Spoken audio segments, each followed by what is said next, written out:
بسم الله الرحمن الرحيم إن الحمد لله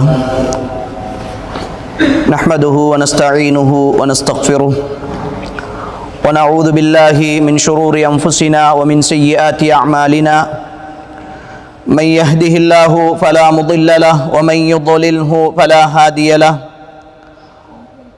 ونشهد أن لا إله إلا الله وحده لا شريك له ونشهد أن محمدًا عبده ورسوله يا أيها الذين آمنوا اتقوا الله حق تقاته ولا تموتن إلا وأنتم مسلمون يا أيها الناس اتقوا ربكم الذي خلقكم من نفس واحدة وخلق منها زوجها وبث منهما رجالا كثيرا ونساء واتقوا الله الذي تساءلون به والأرحام إن الله كان عليكم رقيبا يا أيها الذين آمنوا اتقوا الله وقولوا قولا سديدا يصلح لكم أعمالكم ويغفر لكم ذنوبكم ومن يطع الله ورسوله فقد فاز فوزا عظيما فإن أصدق الحديث كتاب الله وخير الهدي هدي محمد صلى الله عليه وسلم وشر الأمور محدثاتها فإن كل محدثة بدعة وكل بدعة ضلالة وكل ضلالة في النار أما بعد فقد قال الله تبارك وتعالى في القرآن الكريم بعد أعوذ بالله من الشيطان الرجيم ظهر الفساد في البر والبحر بما كسبت أيدي الناس ليذيقهم بعض الذي عملوا لعلهم يرجعون அளவற்ற அருளாளனும் நிகரற்ற அன்புடையவனுமாகிய எல்லாம் வல்ல அல்லாஹுக்கே புகழ் அனைத்தும் அல்ஹம்துலில்லாஹ்.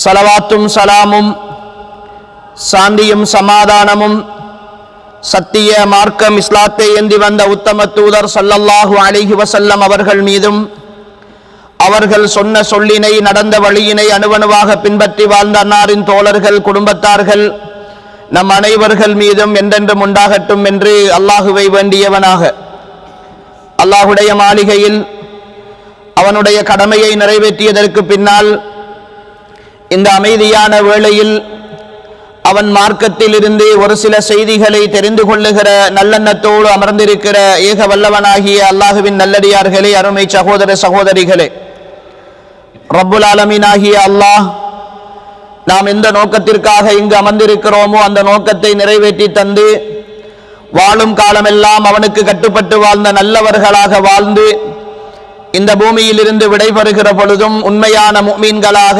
முத்தகீன்களாக, சாலிஹீன்களாக, சித்தீகீன்களாக, ஷுஹதாக்களாக வாழ்ந்து மரணிக்கக்கூடிய வாய்ப்பையும் பாக்கியத்தையும் அல்லாஹ் நம் அனைவருக்கும் நசீபாக்குவானாக.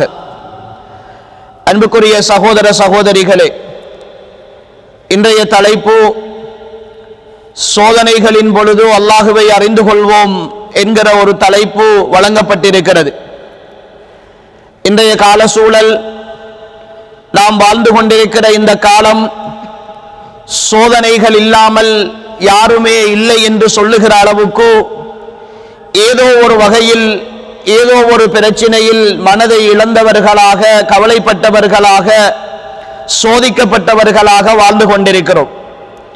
இந்த உலகத்தில் சோதனைகள் இல்லாமல் வாழுகிறவர்கள் யாருமே இல்லை என்று சொல்ல முடியாத அளவுக்கு அவரவருடைய வாழ்க்கை தரத்திற்கு ஏற்ப, அவரவருடைய வாழ்க்கையின் சூழ்நிலைக்கு ஏற்ப அல்லாஹு தஆலா ஒவ்வொரு சோதனைகளையும் சிரமங்களையும் ஒவ்வொரு மனிதனுக்கும் வைத்திருக்கிறார். அந்த வகையில் சிலர் குடும்ப ரீதியான பிரச்சனைகளால் சோதிக்கப்படுகிறோம். அந்த பிரச்சனைகள் எப்படி எங்கிருந்து உருவாகின்றன என்று தெரியாத அளவுக்கான சோதனைகள், மனைவியினால் சோதனை, பிள்ளைகளால் சோதனை, பெற்றோரால் சோதனை, வாழுகிற சொந்தங்களால் சோதனை, இப்படி ஏதோ ஒன்றை சரி செய்து கொண்டு போகிற பொழுது இன்னும் ஒரு பக்கம் சரிந்து விழுகிற அளவுக்கான தொடர் சோதனைகளோடு பலர் வாழ்ந்து கொண்டிருக்கிறோம். இன்னும் சிலர் பொருளாதார ரீதியான பிரச்சனைகளில் மூழ்கி போயிருக்கிறோம். எவ்வளவுதான் உழைத்தாலும் கஷ்டப்பட்டாலும் பல வருடங்கள் சிரமப்பட்டாலும் பொருளாதார நிலையை ஒரு நிலைக்கு கொண்டு வர முடியவில்லை. தொடர்ச்சியாக கடன் பிரச்சனை இருந்து கொண்டே இருக்கிறது. எதையும் சேமிக்க முடியவில்லை. ஒன்றை சேமித்து ஏதோ ஒன்றை செய்வோம் என்று நினைத்து முயற்சி செய்கிற பொழுது அதைவிட பெரிய ஒரு பிரச்சனை வந்து எல்லாவற்றையும் தரைமட்டமாக்கி கொண்டு போகிறது. இருந்த சேமிப்பையும் சேர்த்து வருகிற வருமானத்தையும் சேர்த்து அடித்துக் கொண்டு போகிற அளவுக்கு இன்னும் ஒரு பிரச்சனை, அது எதிர்பாராத பிரச்சனையாக இருக்கிறது. இன்னும் சிலர் நோய்களினால் பாதிக்கப்பட்டிருக்கிறோம். தொடர்ச்சியான நோய், எவ்வளவுதான் சிகிச்சை செய்தாலும் சரி, எவ்வளவுதான் பிரச்சனைகளுக்கு எவ்வளவுதான் ஆரோக்கியம் தேடினாலும் சரி, தொடர்ச்சியாக இருக்கிற நோய் அது தொடர்ந்து கொண்டே இருக்கிறது, முடியவில்லை. அதற்கான செலவுகளும் தொடர்ந்து கொண்டே இருக்கின்றன. இப்படி ஒவ்வொரு பக்கத்திலும் எடுத்துக்கொண்டால் பிரச்சனைகள் தொடர்ந்த வண்ணமே இருக்கிற, சோதனைகள் தொடர்ந்த வண்ணமே இருக்கிற ஒரு உலகத்தில் நானும் நீங்களும் வாழ்ந்து கொண்டிருக்கிறோம். ஒன்றுமில்லாவிட்டால் ஏதோ உள்ளம் படபடத்துக் கொண்டிருக்கும், காரணமே தெரியாமல் கவலையாக இருக்கும், ஏதோ ஒன்றை இழந்ததை போன்ற ஒரு மனோநிலை இருக்கும். ஏன் இப்படி இருக்கிறது என்று யோசித்தால் அதற்கு காரணம் புரியவும் மாட்டாது, காரணம் விளங்கவும் மாட்டாது. ஆனாலும் ஒரு பதட்டம் இருந்து கொண்டே இருக்கும். இப்படி அன்புக்குரிய சகோதர சகோதரிகளே, எல்லா விஷயங்களிலும் நாம் ஏதோ ஒரு வகையில் பிரச்சனைகளோடும் சோதனைகளோடும் கஷ்டங்களோடும் சிரமங்களோடும் வாழ்ந்து கொண்டிருக்கிற இந்த சூழலில் தான் இவைகள் எல்லாம் ஏன் வருகின்றன? நான் அல்லாஹ்வை நம்பி இருக்கிறேன், ஐங்கால தொழுகைகளை நிறைவேற்றுகிறேன், ஹராம் ஹலாலுடைய விஷயங்களில் என்னால் முடியுமான அளவுக்கு நான் பேணுதலாக இருக்கிறேன், குடும்ப உறவுகளை சேர்ந்து நடக்க வேண்டும் என்று நான் நினைக்கிறேன், மார்க்க விவகாரங்கள் என்று வந்தால் அதற்கு என்னால் முடியுமான பங்களிப்புகளை செய்கிறேன், என்னுடைய ஏனைய சமூக விவகாரங்களில் நான் முடியுமான அளவுக்கான பங்களிப்புகளை செய்கிறேன். ஆனால் எனக்கு சோதனைகள் இருந்து கொண்டே இருக்கின்றன என்று அங்கலாய்க்கிற, மனதுடைந்து போகிற, அந்த நம்பிக்கையில் இருந்து கொஞ்சம் கொஞ்சம் தளர்வு வருகிற சகோதரர்களுக்காக சகோதரிகளுக்காக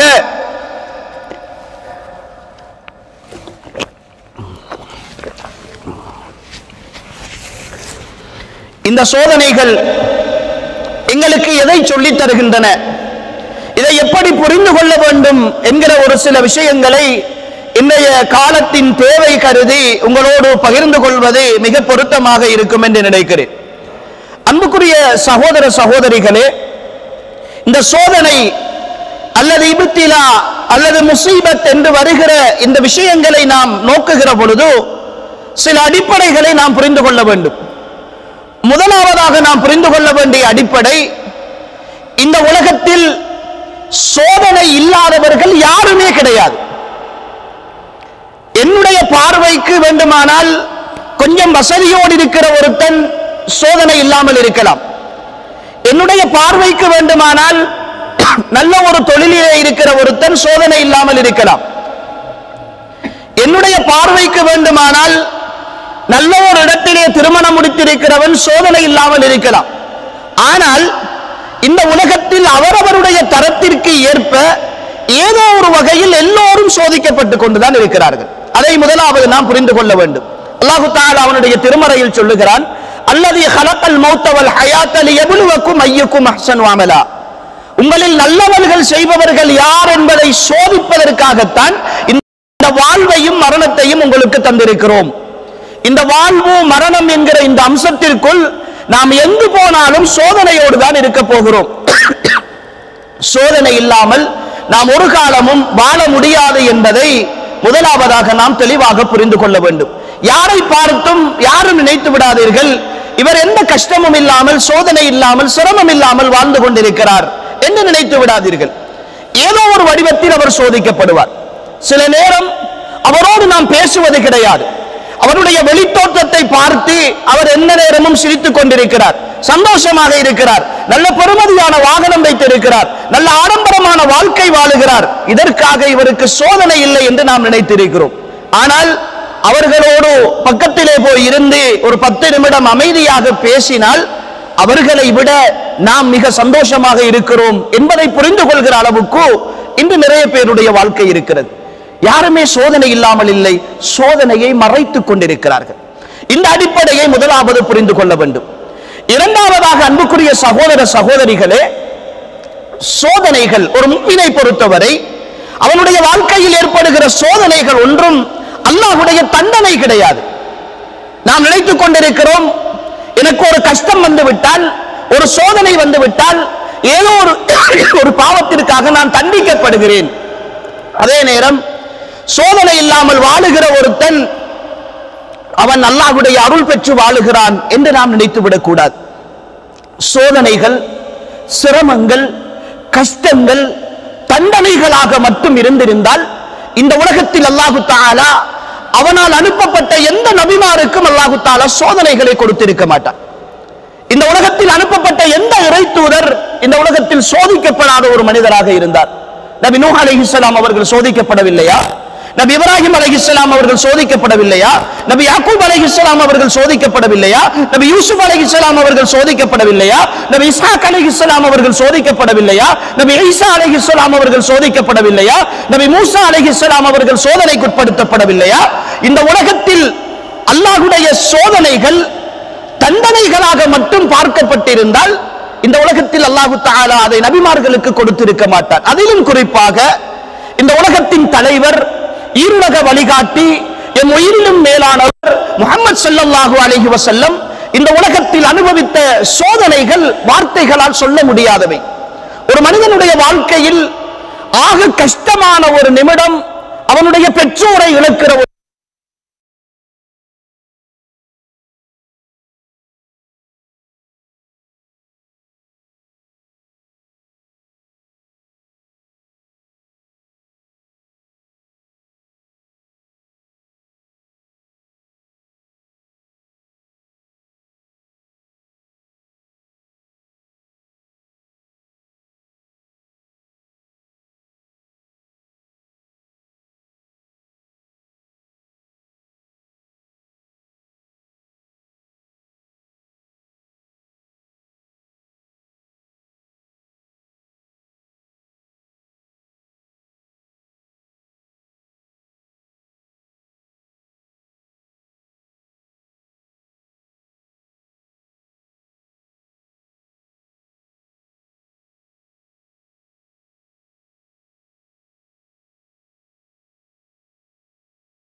நபியாக அனுப்ப போகிற ஒரு மனிதரை அல்லாஹ் தஆலா அப்படி சோதித்திருக்க மாட்டார்.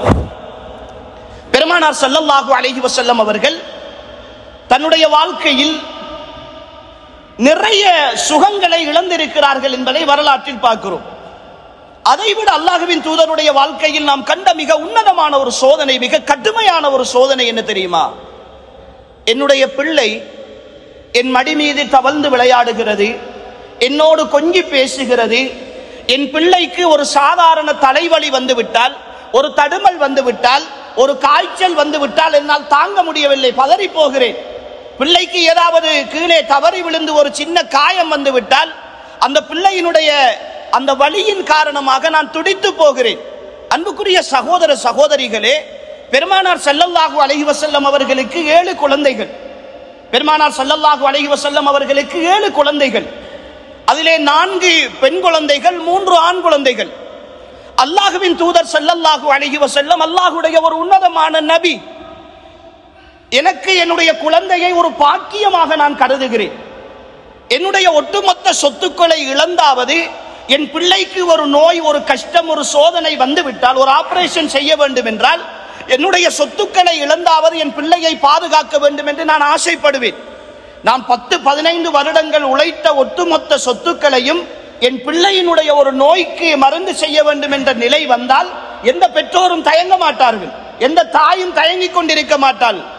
ஆனால் அல்லாஹ்வின் தூதர் ஸல்லல்லாஹு அலைஹி வஸல்லம் அவர்கள் தன்னுடைய வாழ்நாளில் தன்னுடைய 3 ஆண் குழந்தைகளையும் வெறும் சின்ன வயதில் 6 மாதம், 1 வயது, 1.5 வயது இந்த பருவத்தில் பெருமானார் ஸல்லல்லாஹு அலைஹி வஸல்லம் தன் பிள்ளைகளை தானே குளிப்பாட்டி தானே கஃன் செய்து அல்லாஹ்வின் தூதர் அடக்கம் செய்கிறார்கள். இதைவிட ஒரு பெரிய ஒரு சோதனையை வாழ்க்கையில் நாம் சந்தித்திருக்கிறோமா? இதைவிட கடுமையான ஒரு சூழல், ஒன்றன் பின் ஒன்றாக 3 குழந்தைகளை இளம் வயதிலே இழத்தல் என்கிற ஒரு பெரும் சோதனை ஒரு தந்தைக்கு வந்தால், ஒரு தாய்க்கு வந்தால் எவ்வளவு மனது வேதனையாக இருக்கும். அந்த சோதனையை நாம் தண்டனையாக கருதி இருந்தால் அல்லாஹ்வின் தூதருக்கு அல்லாஹ் தஆலா கொடுத்திருப்பானா? நபி அவர்களுடைய பெண் பிள்ளைகள், அவர்களில் ஃபாத்திமா ரலியல்லாஹு அன்ஹா அவர்களை தவிர நபி ஸல்லல்லாஹு அலைஹி வஸல்லம் அவர்கள் வாழும் காலத்திலேயே ஸைனப் ரலியல்லாஹு அன்ஹா திருமணம் முடித்து ஒரு குழந்தைக்கு தாய். அவர்களுடைய மகள் தான் உமைமா ரலியல்லாஹு அன்ஹா. அந்த குழந்தைக்கு தாயாக இருக்கிற பொழுது வெறும் 21 அல்லது 22 வயதில் ஸைனப் ரலியல்லாஹு அன்ஹா அவர்கள் மரணித்து போகிறார்கள். இதே போன்று உம்மு குல்தூம் ரலியல்லாஹு அன்ஹா. இப்படி நபி ஸல்லல்லாஹு அலைஹி வஸல்லம் அவர்களுடைய 3 மகள்களை வாழ வேண்டிய இளமை துள்ளி விளையாடுகிற கட்டிளமை பருவத்தில் நபி ஸல்லல்லாஹு அலைஹி வஸல்லம் அவர்கள் இழக்கிறார்கள். அவர்களுடைய ஜனாசாக்களை அல்லாஹ்வின் தூதர் தொழுகை நடத்துகிறார்கள். ஒரு தந்தையாக தன் ஒன்றன் பின் ஒன்றாக 6 குழந்தைகளை வாழுகிற காலத்திலேயே தொழுகை நடத்தி அடக்கம் செய்கிற அளவுக்கான ஒரு சோதனையை ரசூல் ஸல்லல்லாஹு அலைஹி வஸல்லம் அவர்கள் தன் வாழ்நாளில் சந்தித்திருப்பார்கள் என்றால், அன்புக்குரிய ஈமானிய சகோதர சகோதரிகளே, இதைவிட பெரிய கஷ்டத்தையா இந்த உலகத்தில் நானும் நீங்களும் சுமந்திருக்கிறோம்? அப்படி என்றால் நானும் நீங்களும் சோதிக்கப்படுவது அல்லாஹ்வுடைய தண்டனை என்றால் அல்லாஹ்வின் தூதர் தண்டிக்கப்பட்டார்கள் என்று சொல்லுகிறோமா? அல்லது நான் ஏன் சோதிக்கப்படுகிறேன், இவ்வளவெல்லாம் செய்கிறேனே சோதிக்கப்படுகிறேன் என்று யோசித்தால் அல்லாஹ்வின் தூதரை விட தக்குவாவில் உயர்ந்த இடத்தில் நானும் நீங்களும் இருக்கிறோமா? அல்லாஹ்வின் தூதரை விட அல்லாஹ்வுக்கு மிக நெருக்கமானவர்களாக நானும் நீங்களும் இருக்கிறோமா? அன்புக்குரிய சகோதர சகோதரிகளே, நாம் புரிந்து கொள்ள வேண்டும், அல்லாஹ்வின் தூதர் ஸல்லல்லாஹு அலைஹி வஸல்லம் அவர்கள் இந்த உலகத்தில் சோதிக்கப்பட்டது போன்று எந்த நபிமாரும் சோதிக்கப்படவில்லை என்று சொல்லுகிற அளவுக்கு, அல்லாஹ்வின் தூதரே சொல்லுகிற அளவுக்கு சோதிக்கப்பட்டார்கள். எங்களுக்கு தெரியும், ஒருமுறை நபி ஸல்லல்லாஹு அலைஹி வஸல்லம் அவர்கள் தொழுகை நேரம் அல்லாத ஒரு நேரத்தில் மஸ்ஜிது நபவியின் பக்கம் வீட்டிலே இருந்து வெளியேறி வருகிறார்கள். அந்த நேரம் பார்த்து அபூபக்கர் சித்தீக் ரலியல்லாஹு அன்ஹு அவர்களும் அதே வழியால் வருகிறார்கள். அல்லாஹ்வின் தூதர் ஸல்லல்லாஹு அலைஹி வஸல்லம் அவர்கள் கேட்கிறார்கள், அபூபக்கரே, தொழுகை நேரம் அல்லாத ஒரு நேரத்தில் ஏன் நீங்கள் வெளியே வந்திருக்கிறீர்கள்? யா ரசூலல்லாஹ், உங்களிடத்தில் சொல்வதற்கு என்ன? பசிக்கிறது யா ரசூலல்லாஹ், வீட்டிலே சாப்பிடுவதற்கு எதுவும் இல்லை யா ரசூலல்லாஹ், பசிக்கிறது, தாங்க முடியாமல் வீட்டை விட்டு வெளியே வந்திருக்கிறேன் என்று சொன்ன பொழுது அல்லாஹ்வின் தூதர் சொல்லுகிறார்கள், அபூபக்கரே, என்னுடைய ஆத்மா எவனுடைய கைவசம் இருக்கிறதோ அந்த அல்லாஹ்வின் மீது சத்தியமாக சொல்லுகிறேன், உங்களை எது வீட்டை விட்டு வெளியாக்கியதோ அதுதான் என்னையும் வீட்டை விட்டு வெளியாக்கியது, எனக்கும் பசியாக இருக்கிறது அபூபக்கரே என்று சொல்கிறார்கள் பெருமானார் ஸல்லல்லாஹு அலைஹி வஸல்லம். 2 பேரும் சேர்ந்து நடந்து போகிறார்கள். தூரத்தே வருகிறார் உமர் ரலியல்லாஹு அன்ஹு. உமரே, இந்த நேரத்தில் ஏன் வெளிவந்திருக்கிறீர்கள்? பசிக்கிறது யா ரசூலல்லாஹ், சாப்பிடுவதற்கு எதுவும் இல்லை யா ரசூலல்லாஹ்.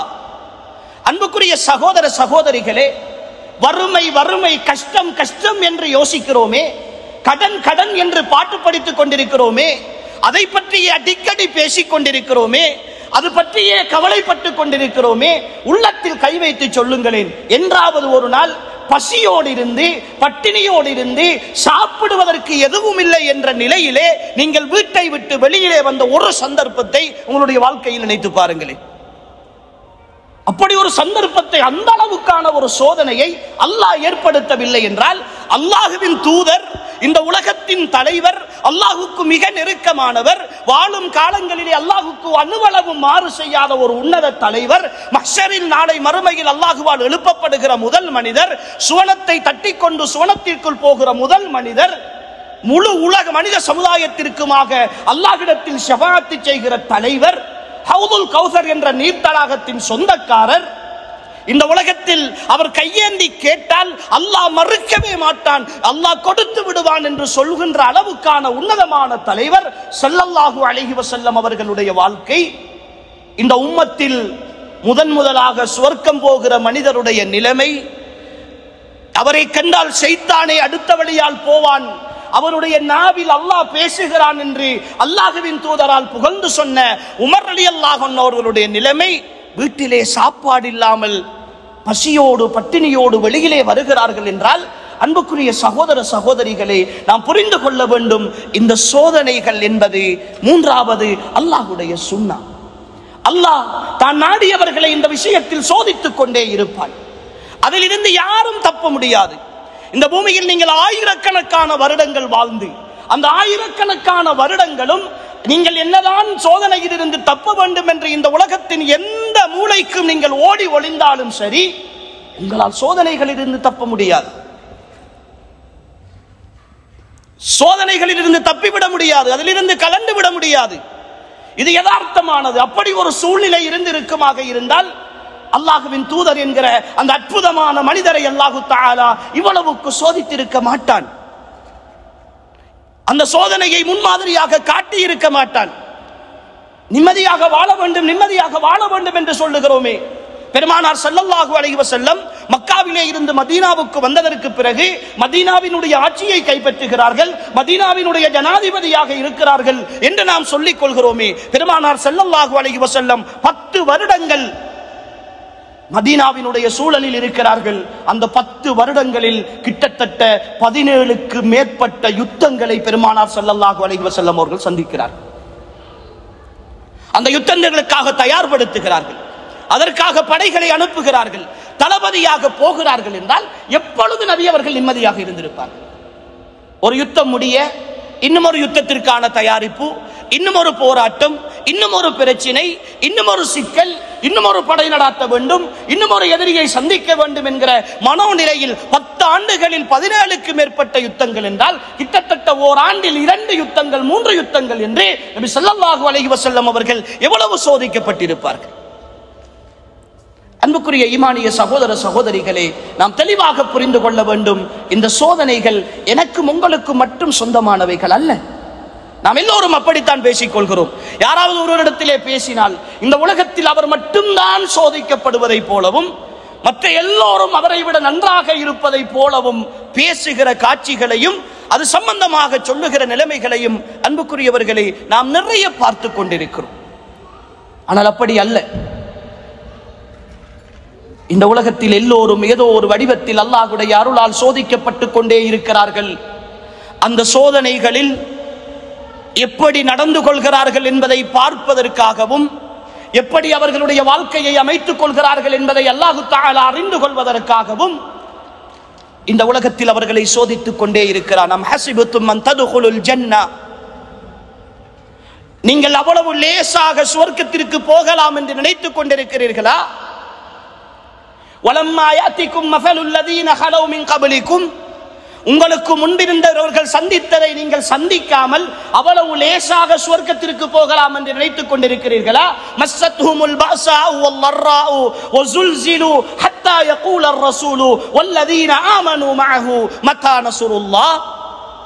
மஸ்ஸத்ஹுமுல் பஅஸாஉ வல் ضراء, அவர்களுக்கு பசி பட்டினிகள் பல்வேறு சிரமங்களை கொண்டு அவர்களை நாம் சோதித்தோம். அவர்களுக்கு எல்லாம் ஏற்பட்டன. வஸுல்ஸிலு, அவர்கள் இந்த பூமியில் உழுக்கப்பட்டார்கள், பூமி அதிர்வுகளால் சோதிக்கப்பட்டார்கள். எந்த அளவுக்கு தெரியுமா? ஹத்தா யகூலர் ரசூல், அந்த இறை தூதரிடத்திலே வந்தவர்கள் கேட்கின்ற அளவுக்கு மத்தா நஸ்ருல்லாஹ், அல்லாஹ்வுடைய உதவி எங்களுக்கு எப்பொழுது வரும் என்று கேட்கிற அளவுக்கு அவர்கள் கடுமையாக சோதிக்கப்பட்டார்கள்.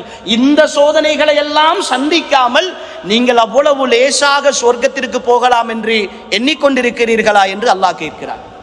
அன்புக்குரிய சகோதர சகோதரிகளே, இந்த சோதனைகள் நாம் முதலாவது மிக தெளிவாக இருக்க வேண்டும். இது எனக்கு மட்டும் சொந்தமானவைகள் அல்ல, எல்லோருக்கும் பொதுவானவை. இந்த சோதனைகள் அல்லாஹ்வுடைய தண்டனைகள் மட்டும் கிடையாது. நான் பின்னால் சொல்ல போகிற சில விஷயங்கள் உங்களுக்கு தெளிவுபடுத்தும். இந்த சோதனைகள் ஊடாக அல்லாஹ் என் மீது அருள் புரிந்திருக்கிறான். மூன்றாவது, இந்த சோதனைகள் அல்லாஹ்வுடைய வழிமுறைகள். இதை கொண்டுதான் அல்லாஹ் எங்களை பிரித்தறிய காத்திருக்கிறான். நான்காவது விஷயம், அன்புக்குரிய சகோதர சகோதரிகளே, இந்த உலகம் சோதனைக்குரிய இடம்தான். இந்த உலகத்தில் நீங்கள் எந்த வெற்றியையும் எதிர்பார்க்க முடியாது. இந்த உலகத்தில் கிடைக்கிற வெற்றிகள் எல்லாம் சோதனைகள் தான். அது ஏதோ ஒரு அடிப்படையில் சோதனையாகவே இருக்கும். அல்லாஹு தஆலா அவனுடைய திருமறையில் சொல்லுகிறான், வஅம்மல் இன்சான் இதா மப்தலாஹு ரப்புஹு ஃபஅக்ரமஹு வ நஅமஹு ஃபயகூலு ரப்பி அக்ரமன். ஒரு மனிதனை நாங்கள் சோதிக்க நாடி, அல்லாஹ் எப்படி சொல்லுகிறான், இதா மப்தலாஹு, அவனை சோதிக்க நாடி, ஃபஅக்ரமஹு வ நஅமஹு, நல்ல தொழில், நல்ல வாகனம், நல்ல வசதி, நல்ல சம்பளம், நல்ல உயர்ந்த பதவி, ஏதோ ஒன்றை அவனை கொடுத்து நாங்கள் கண்ணியப்படுத்தினால், அவனுக்கு நியாமத்தை கொடுத்து விட்டால் அவன் சொல்லுகிறான், ஃபயகூலு ரப்பி அக்ரமன், என்னுடைய ரப்பு என்னை கண்ணியப்படுத்தி விட்டான் என்று சொல்லுகிறான். வஅம்மல் இன்சான் இதா மப்தலாஹு ரப்புஹு فقدر عليه رزقه فيقول ربي أهانن. அவனுக்கு ஒரு சோதனைக்காக அவனுடைய வாழ்வாதாரத்தில் நெருக்கடியை ஏற்படுத்தி, கடனை ஏற்படுத்தி, தொழிலிலே பிரச்சனையை ஏற்படுத்தி, ஒரு கஷ்டத்தை ஏற்படுத்தி, குடும்பத்திலே சிரமத்தை ஏற்படுத்தி, இழப்புகளை ஏற்படுத்தி அவனை நாம் சோதிக்கின்ற பொழுது அவன் சொல்லுகிறான், ஃபயகூலு ரப்பி அஹானன், என்னுடைய ரப்பு என்னை கேவலப்படுத்தி விட்டான், என்னை கழுவிட்டு விட்டான், என்னை இழிவாக்கி விட்டான் என்று சொல்லுகிறான். கல்லா, விடயம் அவ்வாறல்ல. நீங்கள் நினைப்பதை போன்றல்ல விஷயம். உங்களுக்கு கிடைத்திருக்கிற பட்டம் பதவிகளும் சோதனை, உங்களுக்கு வந்திருக்கிற கஷ்டம் சிரமங்களும் சோதனை. இந்த இரண்டின் மூலமாக உங்களை கண்ணியப்படுத்துவதோ உங்களை கேவலப்படுத்துவதோ நோக்கம் அல்ல. இந்த இரண்டினூடாக நீங்கள் நடந்து கொள்ளுகிற விஷயத்தை கொண்டுதான் அல்லாஹு தஆலா அடுத்த வசனங்களிலே சொல்லுகிறான், கல்லா பல்லா துக்ரிமூனல் யதீம் வலா தஹாதுன அலா தஆமில் மிஸ்கீன். நீங்கள் ஏழைகளை, அனாதைகளை கண்ணியப்படுத்தாமல் இருக்கிறீர்கள், ஏழைகளுக்கு உணவளிக்க தூண்டாமல் இருக்கிறீர்கள், உங்களுடைய பொருளாதாரம் என்று நீங்கள் சேமித்துக் கொண்டே இருக்கிறீர்கள். எதுவரைக்கும் தெரியுமா? இந்த உலகத்தை அழிக்கிற வரைக்கும் தான், அல்லாஹ் மறுமையில் வருகிற வரைக்கும் தான் என்று அல்லாஹு தஆலா அந்த வசனத்தில் பேசுகிறார். அன்புக்குரிய சகோதர சகோதரிகளே, இந்த உலகத்தின் எல்லா நிலைமைகளையும் அல்லாஹு தஆலா சோதனைக்காக வேண்டி அமைத்திருக்கிறார். எனவேதான் எனக்கு ஒரு கஷ்டம் வருகிற பொழுது சோர்ந்து போகிறது ஒரு முஃமினுடைய பண்பாகவும் இருக்கக்கூடாது. ஒரு சந்தோஷம் வருகிற பொழுது தலைகால் புரியாமல் அல்லாஹ்வுக்கு மாறு செய்வது ஒரு முஃமினுடைய பண்பாகவும் இருக்கக்கூடாது. அஜபல் லி அம்ரில் முஃமின், அல்லாஹ்வின் தூதர் ஸல்லல்லாஹு அலைஹி வஸல்லம் அவர்கள் சொல்கிறார்கள், ஒரு முஃமினுடைய விடயம் எனக்கு ஆச்சரியம் அளிக்கிறது. இதா அஸாபத்துஹு ஸர்ராஉ ஷக்கர ஃபகான கைரன் லஹு, அவனுக்கு ஒரு நலவு நடந்து விட்டால், ஒரு சந்தோஷமான மகிழ்ச்சிகரமான நிலைமை அவனுக்கு ஏற்பட்டு விட்டால் அவன் அல்லாஹ்வுக்கு நன்றி செலுத்துகிறான், அது அவனுக்கு நல்லதாக மாறிவிடுகிறது. அவனுக்கு ஒரு கெடுதி ஏற்பட்டு விட்டால் சபர, அவன் பொறுமை செய்கிறான், ஃபகான கைரன் லஹு, அதுவும் அவனுக்கு நலவாக மாறிவிடுகிறது. அன்புக்குரிய சகோதர சகோதரிகளே, இன்றைய கால சூழல் நாம் மாறி நடந்து கொண்டிருக்கிறோம். ஒரு நலவு வந்து விட்டால், ஏதோ ஒன்றில் ஒரு நல்லது நடந்து விட்டால், ஒரு அதிர்ஷ்டம் கிடைத்து விட்டால், வாழ்க்கையில் ஒரு வெற்றி மறந்து விட்டால், அல்லாஹ்வை மறந்து அப்படியே குதிக்கிறோம். அல்லாஹ்வை மறந்து அப்படியே குதிக்கிறோம். எங்களுடைய திருமண வீடுகளை கொஞ்சம் எடுத்து பாருங்கள். எங்களுடைய திருமண வீடுகளை கொஞ்சம் எடுத்து பாருங்கள். ஒரு நாள் மகிழ்ச்சிக்காக ஒட்டுமொத்த வாழ்நாளின் மகிழ்ச்சியை தொலைக்கிற நாள்களாக இன்றைய திருமண நாட்கள் மாறி போயிருக்கின்றன. எல்லா விதமான அனாச்சாரங்களும் அரங்கேறுகிற நாட்களாக இன்றைய திருமண நாட்கள் மாறி போயிருக்கின்றன. ஒரு சந்தோஷமான நாள், அந்த சந்தோஷத்தை எப்படி கொண்டாட வேண்டும் என்று இஸ்லாம் சொல்லி இருக்கிறதோ அந்த சந்தோஷங்கள், அந்த நிலைமைகள் எல்லாம் அப்படியே மாறிப்போன கலாச்சாரங்கள் இன்றைய கால சூழலில் எங்களுடைய பிரதேசங்களில், எங்களுடைய ஊர்களில் அரங்கேறிக் கொண்டிருக்கின்றன.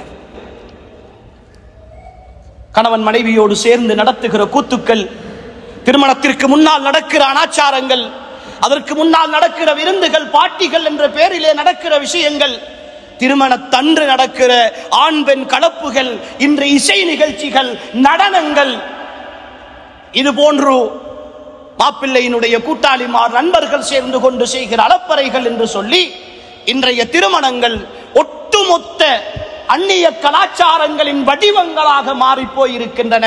விளைவு அன்புக்குரிய சகோதரர்களே, சகோதரிகளே, அல்லாஹ்வுக்கு நன்றி செலுத்த வேண்டிய அந்த நாளில் என்னுடைய ஈமானிய சமுதாயம் அல்லாஹ்வை ஒட்டுமொத்தமாக மறக்கிறது. நான் அடிக்கடி சொல்கிற விஷயம், எங்களுடைய ஊர்களிலே இருக்கிற சில வளமை அன்புக்குரிய சகோதரர்களே, சில நேரம் திருமண பெண்களை அவர்களுடைய திருமண மண்டபங்களிலோ அல்லது வீடுகளிலோ லுஹர் தொழுகை முடிந்ததோடு திருமண நாளில் அலங்கரித்து மணமேடையிலே கொண்டு போய் இருப்பாட்டுகிறார்கள்.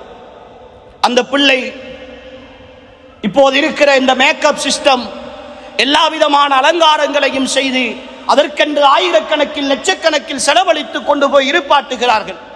அசரு தொழுகைக்கு பிறகு திருமணம். அசரு தொழுகையினுடைய நேரம் அந்த பெண் மணமேடையில் இருக்கிறாள். அசரிலே இருந்து மகரிபு நேரமாகிறது. மகரிபு தொழுகைக்கு பிறகு அந்த பெண் இருக்கிறாள். அசரு தொழுகை தவறி போகிறது. மகரிபு தொழுகை தவறி போகிறது. இஷாவுடைய தொழுகைக்கு பிறகும் இரவு 9-10 மணி வரைக்கும் ஒரு பொம்மையாக அந்த பெண் அந்த மணமேடையில் இருக்கிறாள். அவளுக்கு பக்கத்திலே அந்த மணமகன் இருக்கிறான். எல்லா அனாச்சாரங்களும் நடக்கின்றன. அதுவரைக்கும் அந்த பெண் ஒரு நேர தொழுகையை விட்டால் கூட அவளை ஏசி கண்டித்த அதே தந்தையும் தாயும் ரோஷம் இல்லாமல் அந்த பெண்ணுக்கு பக்கத்திலே நின்று கொண்டிருக்கிறார்கள். உறவுகளே, சாதாரணமாக சிந்தித்து பாருங்கள். திருமண நாளில் முதல் இரவில் கணவன் மனைவி சேருகிறதுக்கு முன்னால் 2 ரக்காத்துக்கள் தொழுதுவிட்டு சேர வேண்டும் என்று சொல்லுகிற இந்த மார்க்கத்தில் தான் திருமண நாளன்று கடமையான தொழுகையை கூட மணமகனும் மணமகளும் புறக்கணித்த நிலையில் திருமணத்தில் ஒன்று சேருகிறார்கள் என்றால் இந்த சந்தோஷம் வாழ்க்கையில் நிலைக்குமா? இது அல்லாஹுக்கு பொருத்தமான காரியமா? ஒரு மகிழ்ச்சியின் பொழுது அல்லாஹுக்கு நன்றி செலுத்துதல் என்பது இதுதானா? ஒரு முஃமினுடைய பண்பு இதுதானா? இப்படி செய்கிற திருமணங்கள் சோதிக்கப்படாமல் இருக்குமா? எத்தனை சந்தோஷங்களில் பார்க்கிறோம். ஒரு பயணம் போகிறோம், ஒரு சுற்றுலா போகிறோம். சுற்றுலாக்களில் தொழுகை என்பதும் நல்லமல்கள் என்பதும் கிடையாது தானே. வாகனத்திலே ஒரு நீண்ட பயணம் போகிற பொழுது சினிமா பாடல்களையும் இசைகளையும் ரசிக்காமல் போனால் அவருக்கு தூக்கம் வரும். அப்படித்தான் பழகி இருக்கிறோம். திருமணங்கள், இந்த பயணங்கள் எல்லாம் ஹராத்திலே தான் பழகி இருக்கிறோம். போகிற பயணத்தில் எதிரே வருகிற ஒரு வாகனம் குறுக்கே வந்து தவறுதலாக முட்டி உயிர் பறிபோனால் இந்த ஹராத்தை கேட்டுக்கொண்டு போகிற நிலையில் உயிர் பறிபோகுமே என்கிற அந்த மனோநிலை கிடையாது. மகிழ்ச்சிகளை இப்படித்தான் கணிக்க பழகி இருக்கிறோம். அன்புக்குரிய சகோதர சகோதரிகளே, எத்தனை பயணங்கள் கொஞ்சம் யோசித்து பாருங்கள். வாகனம் வைத்திருக்கிற சகோதரர்கள் சகோதரிகள் கொஞ்சம் யோசித்து பாருங்கள். சினிமா பாடல்கள் இல்லாமல் இசைகள் இல்லாமல் வெளியிலே போக முடியாது. என்னுடைய மடியிலே என்னுடைய வயதுக்கு வந்த பிள்ளைகளை எல்லாம் வாகனத்திலே ஏற்றி வைத்துக் கொண்டு இரட்டை அர்த்தமுள்ள மோசமான கேவலமான பாடல்களை கேட்டு ரசித்துக் கொண்டு போகிற வெட்கமில்லாத பெற்றோர்கள் தான் சந்தோஷங்களை இப்படி அனுபவித்துக் கொண்டிருக்கிறோம். இது எந்த மார்க்கத்தில் இருந்து கற்றோம்? சந்தோஷங்கள் இப்படி ஒரு பக்கம் இருக்கிற பொழுது இன்னும் ஒரு பக்கம் அன்புக்குரிய சகோதர சகோதரிகளே, எங்களுடைய சோதனைகள் என்று வந்துவிட்டால் ஒட்டுமொத்தமாக உடைந்து போவது. அதிலும் குறிப்பாக பெண்கள் சின்ன பிரச்சனை வந்தாலே தாங்க முடியாமல் வீடுகளுக்குள்ளும் ஒரு மூலைகளுக்குள்ளும் உட்கார்ந்து அழுது அழுது கண்ணீர் வடித்து எல்லாவற்றையும் தொலைத்து விடுகிற, சந்தோஷங்களை இழந்து விடுகிற மனோநிலையைத்தான் அன்புக்குரிய சகோதர சகோதரிகளே இன்றைய கால சூழலின் சோதனைகளை எதிர்கொள்ளுதல் என்கிற விஷயத்தை பார்க்கிறோம். சிலர்கள் ஆண்கள் விரக்தியிலே தற்கொலை செய்து கொள்கிறார்கள். இன்னும் சிலர் விரக்தி அடைந்து அல்லாஹுக்கு மாற்றமான வார்த்தைகளை, அல்லாஹுக்கு கண் இல்லையா, என்னை மட்டும்தானா இப்படி சோதிக்க வேண்டும், அவன் வட்டிக்கு கொடுக்கிறான், இவன் இதற்கு செய்கிறான், அவன் சாராயம் குடிக்கிறான், இவன் இப்படி போதை பயன்படுத்துகிறான், அவன் எல்லாம் சந்தோஷமாக இருக்கிற பொழுது தொழுதுகளை நான் மட்டும்தானே சோதிக்கப்படுகிறேன் என்று அங்கலாய்க்கிற, இந்த வார்த்தைகளை பேசுகிற, அல்லாஹுக்கு மாற்றமாக நடக்கிற எத்தனையோ சகோதரர்களை இன்றைய சமுதாய சூழலில் அன்புக்குரிய ஈமானிய உறவுகளை கண்டு கொண்டிருக்கும். இந்த சோதனைகளை அல்லாஹு தஆலா எனக்கும் உங்களுக்கும் தந்தது இதற்காக அல்ல. 2 நிலைகளிலும் சோதனை இருக்கிறது. நான் சந்தோஷமாக இருக்கிறேன், என் சந்தோஷம் அல்லாஹுக்கு பொருத்தமாக இருக்கிற பொழுது, நன்றியோடு இருக்கிற பொழுது, என் ரப்பு எனக்கு தந்திருக்கிற இந்த அருளில் என்னை அதிகப்படுத்தி இன்னும் இன்னும் என்னை கண்ணியப்படுத்துவான் என்கிற மனோநிலை ஒரு ஈமானிய சகோதரனுக்கு வர வேண்டும். நான் சோதிக்கப்படுகிற பொழுது என் ரப்பு என்னோடு இருக்கிறான், என்னை ஒரு பொழுதும் கைவிட மாட்டான், என் ரப்பு எனக்காக எல்லாவற்றையும் தருவான் என்கிற நம்பிக்கை ஒரு ஈமானிய சகோதரனுக்கு இருக்க வேண்டும். அன்புக்குரிய சகோதரர் சகோதரிகளே, சோதனைகளில் இருந்து விடுதலை தருதல் என்பது அல்லாஹ்வுடைய கையிலே இருக்கிறது. குல்லை யுஸீபனா இல்லா மா கதபல்லாஹு லனா. நபியே நீங்கள் சொல்லுங்கள், லன் யுஸீபனா இல்லா மா கதபல்லாஹு லனா, அல்லாஹ் எதை எங்களுக்கு ஏற்பாடு செய்து வைத்திருக்கிறானோ அதை தவிர வேறு எதுவும் என்னுடைய வாழ்க்கையில் நடக்க மாட்டாது. ஹுவ மௌலானா, அவன்தான் எங்களுடைய பாதுகாவலன். அவனை மட்டும் நம்புகிற, அவனிடத்தில் மட்டும் கையேந்துகிற, அவனோடு மட்டும் உறவாக இருக்கிற எந்த ஒருவரையும் அல்லாஹு தஆலா கைவிட மாட்டான். அன்புக்குரிய சகோதர சகோதரிகளே, சோதனைகளில் இருந்து அமைதி அடைதல் என்பது, புரிந்து கொள்ளுங்கள், அந்த சோதனைகள் முற்றாக நீங்குதல் என்ற அர்த்தம் கிடையாது. அந்த சோதனைகள் முற்றாக நீங்குதல் என்ற அர்த்தம் கிடையாது. அந்த சோதனைகள் இருக்கிற பொழுதே அதற்குள் இருந்து கிடைக்கிற மன நிம்மதி இருக்கிறது, அதுதான் சோதனைகளில் அல்லாஹ் தருகிற மிகப்பெரிய வெற்றி. நபி இப்ராஹிம் அலைஹிஸ்ஸலாம் நெருப்பு குண்டத்தில் தூக்கி வீசப்படுகிறார்கள். என்னுடையதும் உங்களுடையதும் பார்வையில் அல்லாஹ்வுடைய உதவி வர வேண்டுமானால் வானத்தில் இருந்து மழை பொழிய வேண்டும், அந்த நெருப்பு குண்டம் அப்படியே அணைய வேண்டும், இப்ராஹிம் அலைஹிஸ்ஸலாம் பாதுகாக்கப்பட வேண்டும். இதுதான் தீர்வு. இதுதான் நானும் நீங்களும் பகுத்தறிவால் கொடுக்கிற தீர்வு. அல்லது வேகமாக காற்று வீச வேண்டும், அந்த காற்றிலே கலந்து வருகிற அந்த காற்றினூடாக அந்த நெருப்பு விறகுகள் எல்லாம் அடித்து செல்லப்பட்டு இப்ராஹிம் அலைஹிஸ்ஸலாம் பாதுகாக்கப்பட வேண்டும். ஆனால் அன்புக்குரியவர்களே, அல்லாஹ் எப்படி பாதுகாத்தான்? குல்னா யா நாரு கூனி பர்தன் வ ஸலாமன் அலா இப்ராஹிம், நாங்கள் சொன்னோம், நெருப்பே நீ இப்ராஹிமுக்கு சாந்தமாகவும் குளிர்ச்சியாகவும் நீ மாறிவிடு என்று நாங்கள் சொன்னோம். இதுதான் அல்லாஹ்வுடைய பாதுகாப்பு, இதுதான் அல்லாஹ்வுடைய தீர்வு. அன்புக்குரிய சகோதர சகோதரிகளே, சோதனைகளால் பீடிக்கப்பட்டிருக்கிறோம் என்று நினைக்கிற காலமெல்லாம் என் ரப்பு இந்த சோதனைகளில் இருந்து எனக்கு தீர்வை தருவான். எப்படி தருவான்? அவன் எப்படி நாடுகிறானோ அப்படி தருவான். எப்போது தருவான்? நான் அவனோடு இருக்கிற பொழுது தருவான். நான் அவனோடு இருக்கிற பொழுது தருவான். நான் அவனுக்காக இருக்கிற பொழுது தருவான். நான் அவனோடும் இல்லை, அவனுக்காகவும் இல்லை. எப்படி என் சோதனைகளில் இருந்து எனக்கு ஆறுதல் கிடைக்கும்? அல்லாஹ் எப்படி சொல்லுகிறான்? வலனபுலுவன்னக்கும் பிஷைஇம் மினல் ஹௌஃபி வல் ஜூஇ வ நக்ஸிம் மினல் அம்வாலி வல் அன்ஃபுஸி வஸ் ஸமராத் வ பஷ்ஷிரிஸ் ஸாபிரீன். வலனபுலுவன்னக்கும், நிச்சயமாக சத்தியமாக உங்களை நாங்கள் சோதிப்போம். அரபு மொழி தெரிந்தவர்களுக்கு தெரிந்திருக்கும், லனபுலுவன்ன என்ற வார்த்தை அரபு மொழியில் ஒரு விஷயத்தை உறுதிப்படுத்துவதற்காக சொல்லுகிற வார்த்தை. இதனுடைய முழு வடிவம் வல்லாஹி லனபுலுவன்ன என்றிருக்கும். அல்லாஹ்வின் மீது ஆணையாக உங்களை நாங்கள் சோதிப்போம். அரபு மொழியில் உறுதிப்படுத்தி சொல்வதற்கு பயன்படுத்துகிற ஆக உச்சகட்ட வார்த்தை அது. அந்த வார்த்தையை பயன்படுத்தி அல்லாஹ் சொல்லுகிறான், பயத்தை கொண்டு சோதிப்போம், பசியை கொண்டு சோதிப்போம், வறுமையை கொண்டு சோதிப்போம், உயிரிழப்புகளை கொண்டு சோதிப்போம் என்று சொல்லிவிட்டு வபஷிரி சாபிரீன், பொறுமையாளர்களுக்கு நபியே நீங்கள் நன்மாராயம் சொல்லுங்கள். அந்த பொறுமையாளர்கள் யார்? காலு இன்னா லில்லாஹி வ இன்னா இலைஹி ராஜிஊன். அன்புக்குரிய சகோதரர்களே, இந்த இன்னா லில்லாஹி வ இன்னா இலைஹி ராஜிஊன் என்ற வார்த்தை இருக்கிறதே, இது ஒரு வாழ்க்கை, ஒரு முஃமினுடைய வாழ்க்கையின் தாரக மந்திரம். அதுதான் இன்னா லில்லாஹ், நாங்கள் அல்லாஹ்வுக்கு சொந்தமானவர்கள். நான் எனக்கு சொந்தமான இந்த பொருளை நான் விரும்பியபடி பயன்படுத்துவேன், யாரும் கேள்வி கேட்க முடியாது. இது எனக்கு சொந்தமானது. நான் இதை பார்ப்பேன், மூடி வைப்பேன், கீழே போடுவேன், பிரட்டி வைப்பேன், அல்லது எடுத்து பாதுகாப்பாக வைப்பேன். இது எனக்கு சொந்தமான பொருள். நான் அல்லாஹ்வுக்கு சொந்தமானவன். என் ரப்பு என்னை எப்படி பயன்படுத்த வேண்டும் என்று நினைக்கிறானோ அப்படி பயன்படுத்துவான். என்னை சந்தோஷமாக வைக்க வேண்டும் என்று நினைத்தால் சந்தோஷமாக வைப்பான். என்னை கவலையோடு வைக்க வேண்டும் என்று நினைத்தால் கவலையோடு வைப்பான். என்னுடைய கையில் எதுவுமே கிடையாது. நான் அல்லாஹ்வுக்கு சொந்தமானவன். என்னை கொஞ்சம் தூர விட்டிருக்கிறான், மீண்டும் அவனிடத்தில் தான் அவன் அழைத்துக் கொள்வான்.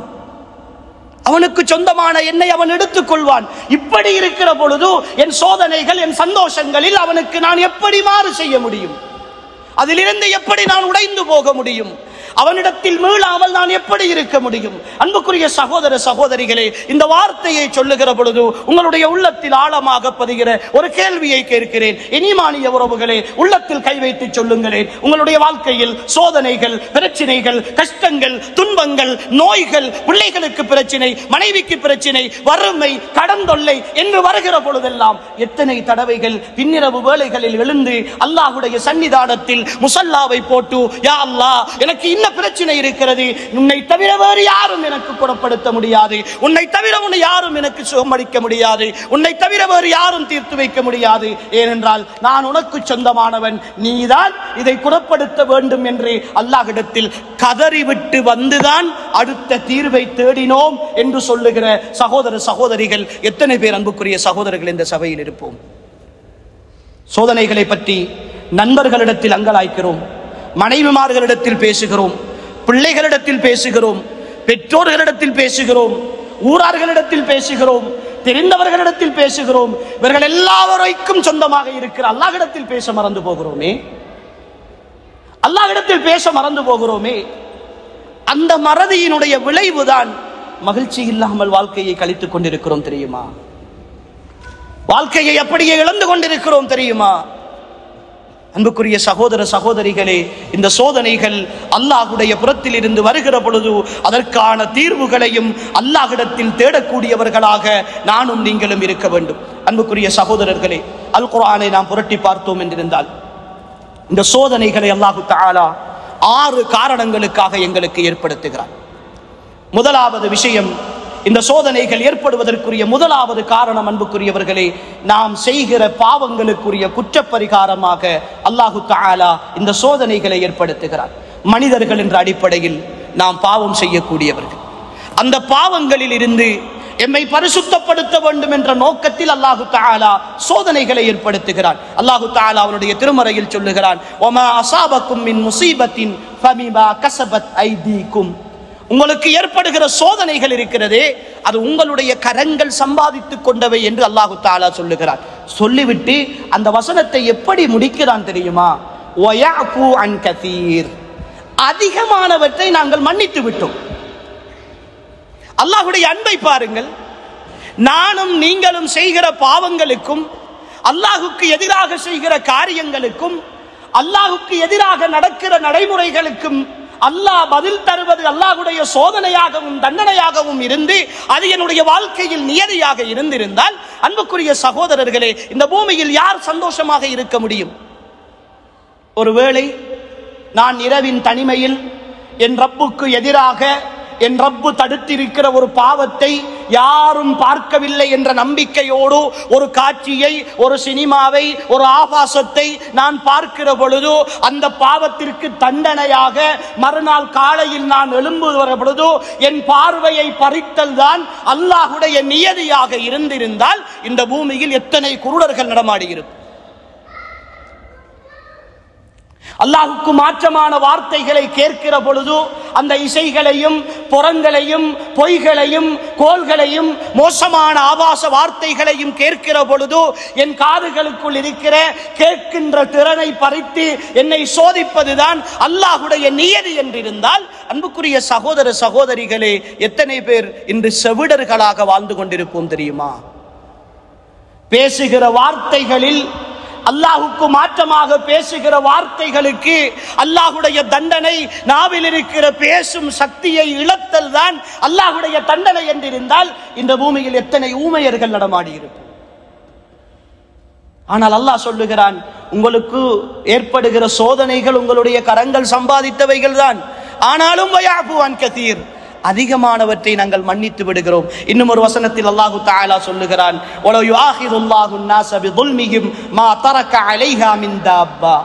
அல்லாஹ் அவர்கள் மனிதர்கள் செய்கிற அநியாயத்தின் காரணமாக அவர்களை பிடிப்பதுதான் அல்லாஹ்வுடைய நியதி என்றிருந்தால், அவர்களுக்கு தண்டனை கொடுப்பதுதான் அல்லாஹ்வுடைய திட்டம் என்றிருந்தால், மா தரக அலைஹா மின் தாப்பா, இந்த பூமியில் உயிர் உள்ள எதுவுமே இருக்க மாட்டாது என்று அல்லாஹ் சொல்லுகிறார்.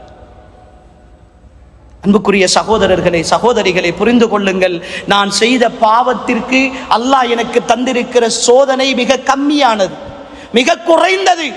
இந்த குறைந்த சோதனையை தாங்கிக் கொள்ள முடியாமல் அல்லாஹ்வுக்கு எதிராக பேசுகிற நான் செய்கிற ஒவ்வொரு பாவத்திற்கும் அல்லாஹ் என்னை தண்டிக்க நாடினால், என்னை சோதிக்க நாடினால், என் ஈமானிய உறவுகளே எப்படி பதறி போவோம் நாங்கள்? அல்லாஹ்வை இதிலிருந்து நாம் புரிந்து கொள்ளக்கூடாதா? இந்த சோதனைகளில் அல்லாஹ் என் மீது கொண்டிருக்கிற அன்பை புரிந்து கொள்ளக்கூடாதா? சோதனைகளில் அல்லாஹ் என் மீது எவ்வளவு இரக்கம் கொண்டிருக்கிறான்.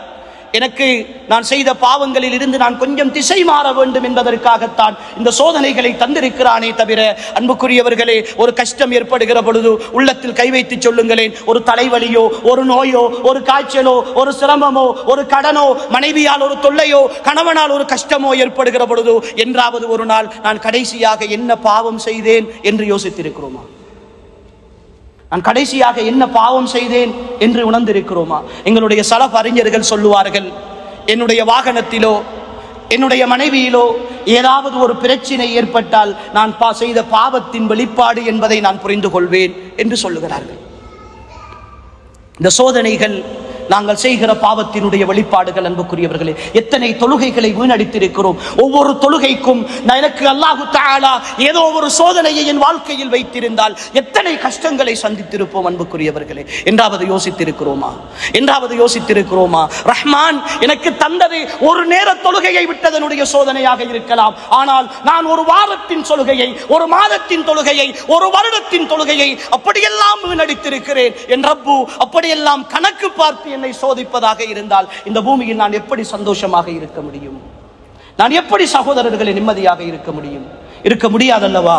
அல்லாஹ் எனக்கு இருக்கிற அருள் தான் இந்த சோதனைகளில் அல்லாஹு தஆலா எனக்கு தந்திருக்கிற மிகப்பெரிய ஒரு விஷயம். அன்புக்குரியவர்களே, இன்னும் ஒரு வசனத்தில் அல்லாஹு தஆலா சொல்லுகிறான், வனபுலுக்கும் பிஷ்ஷர்ரி வல் கைரி ஃபித்னா, உங்களை நாங்கள் சோதிப்பதற்காக உங்களுக்கு நலவுகளையும் நாங்கள் தருவோம், கெடுதிகளையும் நாங்கள் தருவோம் என்று சொல்லுகிறார். இந்த சோதனைகளில் நான் ஆரம்பத்திலே சொன்ன விஷயத்தை அல்லாஹு தஆலா இதிலே சொல்லி காட்டுகிறார். எனவே சோதனைகள் என்பது இந்த பிரச்சனைகளின் பொழுது இருக்கிற அல்லாஹ்வுடைய சோதனையில் நாம் வெற்றி பெற வேண்டும். இந்த உலகம் தாருல் பலா, அல்லாஹ் சோதிக்கிற ஒரு இடம். நானும் நீங்களும் ஒரு பரீட்சை கூடத்தில் இருக்கிறோம். இங்கு வருகிற சில கேள்விகள் கஷ்டமாக இருக்கும், சில கேள்விகள் இலகுவாக இருக்கும். கஷ்டமான கேள்விகளின் பொழுது நான் வினாத்தாளை, பரீட்சை பேப்பரை கிழித்து வீசிவிட்டு இலகுவான கேள்விகளையும் தொலைத்து விடக் கூடாது என்பதுதான் ஒரு முஃமினுடைய வாழ்க்கையில் நாம் பெற வேண்டிய படிப்பினை. நிறைய பேர் அப்படித்தான் செய்கிறோம். வீட்டிலே ஒரு சின்ன பிரச்சனை என்றால், ஏதோ ஒரு கடன் பிரச்சனை என்றால், ஏதோ ஒரு பொருளாதாரத்திலே நஷ்டம் என்றால் வீட்டுக்கு போய் பிள்ளைகளோடும் எரிந்து விழுவார்கள், மனைவியோடும் எரிந்து விழுவார்கள், தாயோடும் எரிந்து விழுவார்கள், எல்லோரோடும் எரிந்து விழுவார்கள், ஒரு மூலையிலே போய் ஒடுங்கி விடுவார்கள். அன்றைய நாள் பிள்ளைகளோடு சிரிக்க வேண்டிய சந்தோஷத்தை இழந்து விடுவார்கள், மனைவியோடு ஒன்றாக சந்தோஷமாக இருக்க வேண்டிய இரவுகளை இழந்து விடுவார்கள், பெற்றோரோடு பாசமாக பேச வேண்டிய நாட்களை இழந்து விடுவார்கள். ஒரு கவலைக்காக ஒட்டுமொத்த சந்தோஷங்களையும் இழந்து போகிற பல சகோதரர்களையும் பார்க்கிறோம். அன்புக்குரியவர்களே, கவலைகள் உள்ளத்தை ஆட்கொள்ளக்கூடாது. கவலைகள் ஒரு காலமும் உள்ளத்தை ஆட்கொள்ளக்கூடாது. அது சகஜமானது. என் ரப்பு எனக்கு ஏற்படுத்தி இருக்கிறான். என்னை ஒரு காலமும் நான் கைவிட மாட்டான். இது சோதனை. என் ரப்புக்காக என் சுஜூதுகளில் நான் வடிக்கிற கண்ணீர் தான் என் சோதனைக்கு தீர்வு என்கிற மனோநிலை எனக்கும் உங்களுக்கும் வருகிற பொழுதுதான், அன்புக்குரிய சகோதரர்களே, சகோதரிகளே, இந்த சோதனைகளில் இருந்து நாம் விடைபெற முடியும்.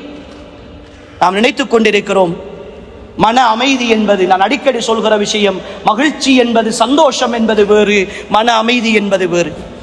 நாம் எல்லோரும் மகிழ்ச்சியாக இருக்க ஆசைப்படுகிறோம், நிம்மதியாக மன அமைதியாக இருப்பதை புரிந்து கொள்வதில்லை. மகிழ்ச்சி என்பது என் பிரச்சனை நீங்கி ஒரு சந்தோஷம் கிடைக்க வேண்டும், அது தற்காலிகமானது, அடுத்த பிரச்சனை எனக்கு வரும்.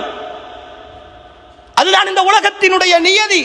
ரசூலுல்லாஹ் சொல்கிறார்கள், ஒரு காலம் வரும், அந்த காலத்தில் ஃபித்னாக்கள் அடுத்தடுத்து வந்து கொண்டே இருக்கும். எப்படி தெரியுமா? ஒரு காலத்தில் பெரிதாக தெரிகிற பிரச்சனை இன்னும் ஒரு காலம் வருகிற பொழுது அதை சிறிதாக காட்டி இந்த பிரச்சனை பெரிதாக தெரியும். சுனாமி வந்த பொழுது சுனாமி பெரிதாக தெரிந்தது. அது தாண்டி கொரோனா வந்த பொழுது சுனாமி பரவாயில்லை என்று தோன்றியது. அதிலிருந்து தாண்டி இன்னும் ஒரு பிரச்சனை வரத்தான் செய்யும். அது இந்த உலகத்தினுடைய நியதி. மகிழ்ச்சியை தேடி, நிம்மதியை தேடி இந்த உலகத்தில் பிரச்சனை இல்லாத வாழ்வை நோக்கி நகர முடியாது.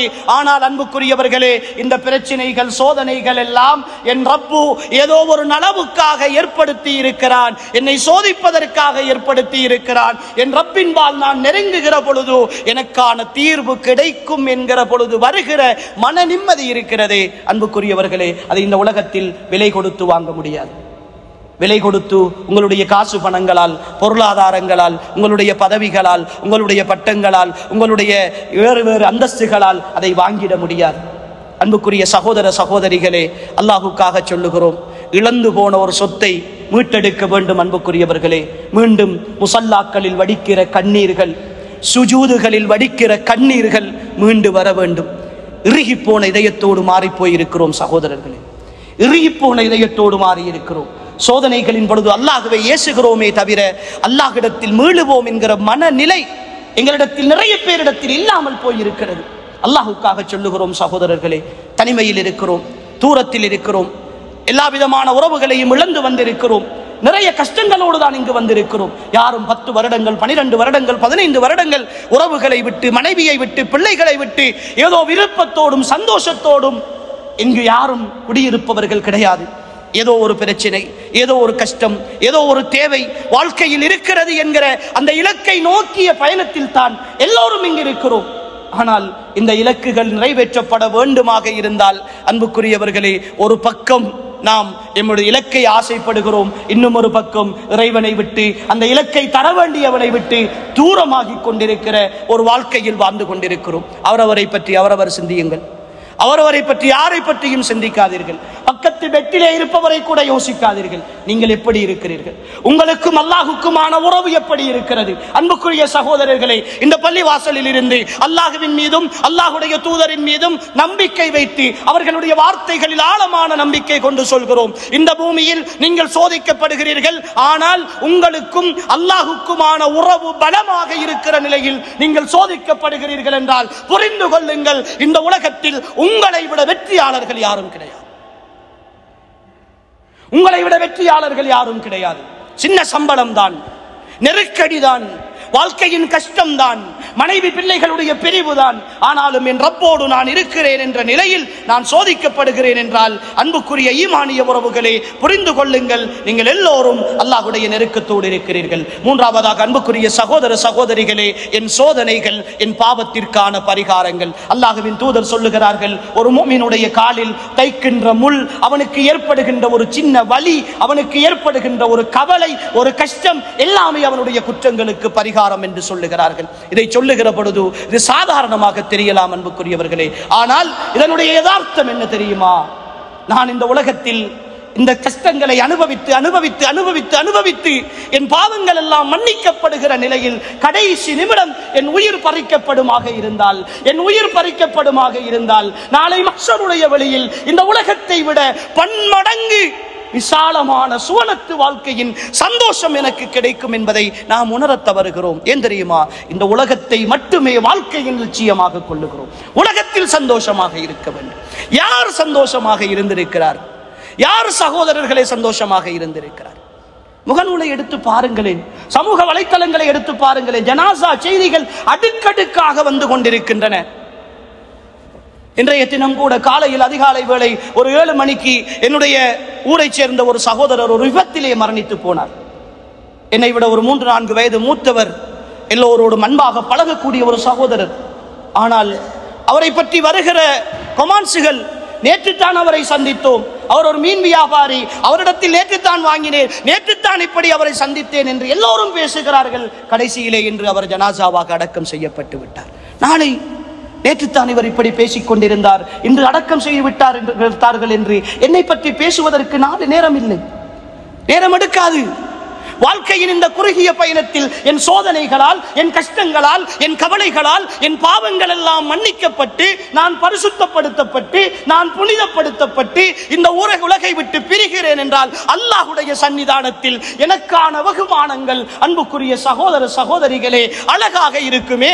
பதரிலே கொல்லப்பட்டார்கள் சஹாபாக்கள், உஹதிலே கொல்லப்பட்டார்கள் சஹாபாக்கள், ஹந்தக்கிலே கொல்லப்பட்டார்கள் சஹாபாக்கள், பல்வேறு சிரமங்களை சந்தித்தார்கள், கை கால்களை இழந்தார்கள், வாழ்க்கையின் எல்லாவற்றையும் துறந்தார்கள்.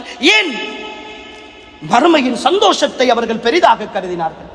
இந்த உலகம் எனக்கு அற்பமானது, என்றோ ஒரு நாள் நான் கஷ்டத்தோடு இருந்தாலும் சந்தோஷத்தோடு இருந்தாலும் இந்த உலகத்தில் கோடீஸ்வரர்களாக இருப்பவர்கள், உலக பெரும் பணக்காரர்களாக இருப்பவர்கள், காசை வைத்துக் கொண்டு என்ன செய்வது என்று தடுமாறிக் கொண்டிருப்பவர்கள் எல்லாம் இந்த உலகத்தில் நிரந்தரமாக இருப்பார்கள் என்று நினைக்கிறோமா? அவர்கள் போகிற பொழுது அவர்களுடைய சொத்துக்களில் ஏதாவது ஒன்றையாவது அவர்களுடைய மண்ணறைக்கு கொண்டு போவார்கள் என்று நினைக்கிறோமா?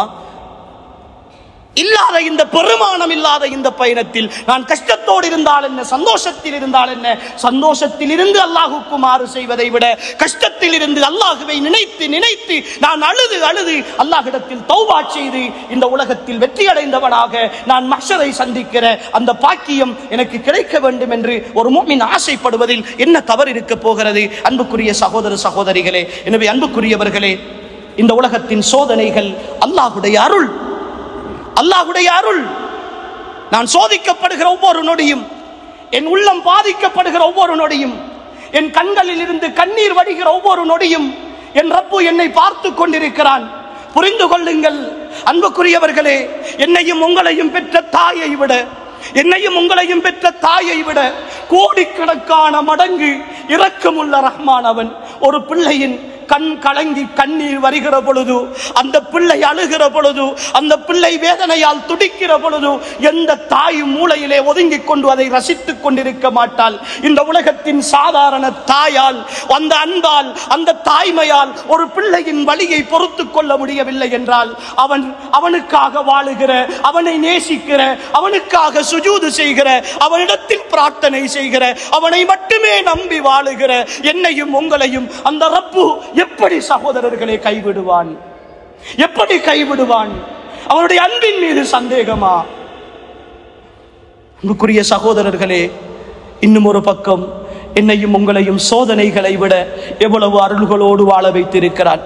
பாலஸ்தீனத்தை பாருங்கள், அழிந்து போகிற நாடுகளை பாருங்கள், நிறைய இடங்களை பாருங்கள், கைகால்கள் இல்லாதவர்களை பாருங்கள். ஒரு நாள் ஒரு புற்றுநோய், ஒரு கேன்சர் ஹாஸ்பிட்டலுக்கு சென்று பாருங்கள்.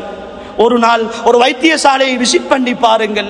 ஒரு ஆக்சிடென்ட் பட்ட ஒரு விபத்தை சந்தித்து பாருங்கள். கை இல்லாமல், கால் இல்லாமல், தலை இல்லாமல், வாழ வழி இல்லாமல் இனியல் வாழ்க்கையை வெறுத்து போயிருக்கிற குழந்தைகளையும் பிள்ளைகளையும், பிள்ளைகளை தவிர்த்து பாதுகாத்துக் கொண்டிருக்கிற பெற்றோர்களையும் கொஞ்சம் போய் பாருங்கள். உங்களுக்கு உங்களுடைய ரப்பு கோடிக்கணக்கான அருள் செய்திருக்கிறான், கோடிக்கணக்கான நியமத்துக்களை செய்திருக்கிறான். அந்த நியமத்துக்களில் ஒன்றில் மட்டும்தான் ஒரு சோதனையை தந்திருக்கிறான்.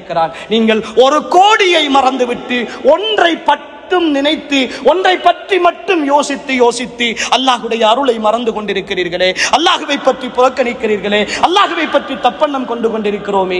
எந்த வகையில் அன்புக்குரிய சகோதர சகோதரிகளே இது நியாயமாகும் என்பதை ஒவ்வொரு ஈமானிய சகோதரனும் யோசித்து பாருங்கள். அல்லாஹ்வுடைய அன்பையும் அல்லாஹ்வுடைய அருளையும் புரிந்து கொள்ளுங்கள். அல்லாஹ் இரக்கமுள்ளவன், அல்லாஹ் கைவிட மாட்டான், அல்லாஹ் ஒரு பொழுதும் கைவிட மாட்டான். குர்ஆனிய வரலாறுகள் எல்லாம் சொல்லுகிற சுருக்கம் அதுதான். அல்லாஹ்வை யார் எதிர்த்தார்களோ அவர்களை அல்லாஹ் அழித்திருக்கிறான், அல்லாஹ்வோடு யார் இருந்தார்களோ அவர்களை அல்லாஹ் பாதுகாத்திருக்கிறான். இதுதான் குர்ஆனிய வரலாறுகளின் சுருக்கம். அன்புக்குரிய சகோதரர்களே, அந்த வரலாற்றை என்னுடைய வாழ்க்கையிலும் உங்களுடைய வாழ்க்கையிலும் அவன் பாதுகாப்பான். அல்லாஹ்வோடு இருந்தால் என் வாழ்க்கையின் எல்லா பிரச்சனைகளையும் அவன் பொறுப்பெடுப்பான். அல்லாஹ்வை விட்டு நான் தூரமானால் எல்லா விதமான பிரச்சனைகளை கொண்டும் அல்லாஹ் என்னை சோதிப்பான். அன்புக்குரியவர்களே, சோதனைகளில் அமைதி காப்போம், சோதனைகளில் அல்லாஹ்வை நெருங்குவோம். அல்லாஹ்வோடு இருக்கிற தொடர்பு எப்படி இருக்கிறது என்று அடிக்கடி யோசிப்போம். எல்லாம் வல்ல அல்லாஹு தஆலா என்னையும் உங்களையும் அவனுக்கு பொருத்தமானவர்களாகவே வாழ்ந்து இந்த உலகத்தை விட்டு மரணிக்கின்ற பொழுதும் உண்மையாளர்களாக,